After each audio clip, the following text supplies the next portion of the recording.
Miarabantsika rehetra indray ny tantarantsika androany dia mitondra lohateny hoe eo ambany latrao.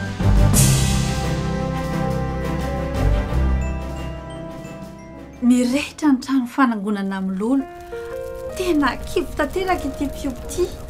Miady amin'ny afo ny rehatra vao teo, vao tsy ela teo.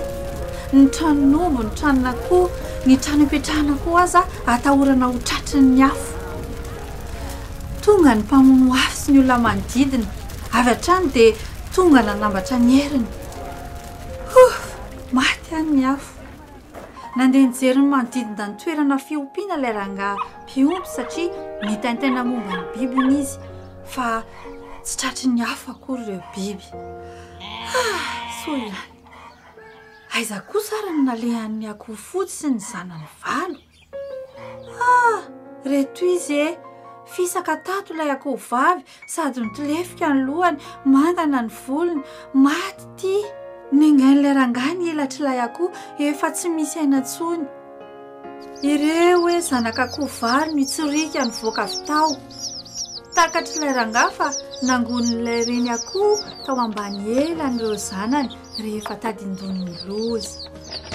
Afaka niazakazaka nanalavitra ny lelan'afo ilay reny akoho nefa ny akoho kely tsy hanana hery hanaovana izany. Mba hamonjena ireo zanany dia namony ainy mihitsy izy.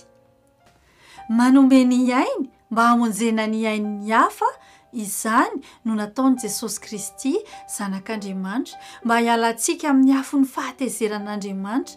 Dia Jesosy Kristy no niara ny fitsarana ny amin'ny fahotantsika. Nanome ny ainy teo amin'ny hazo fijaliana izy ary maty teo amin'ny toerantsika Jesosy. Ho an'ireo izay rehetra mino azy dia mihoatra lavitra noho ny fiarovana tsotsotra ny nataon'i Jesosy satria manome fiainana vaovao izy ary fiainana mandrakizay. Voavonjy mandrakizay. Ny mpino dia manana fialofana eo anatrehan'ny loza maro mitranga eo amin'ny fiainany. Ary izany no antsoin'ny Baiboly hoe ny helatr'Andriamanitra mahery.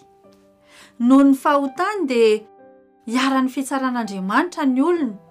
Iza nefa no andany fialofana tena azo antoka atolotr'Andriamanitra maimaim-poana.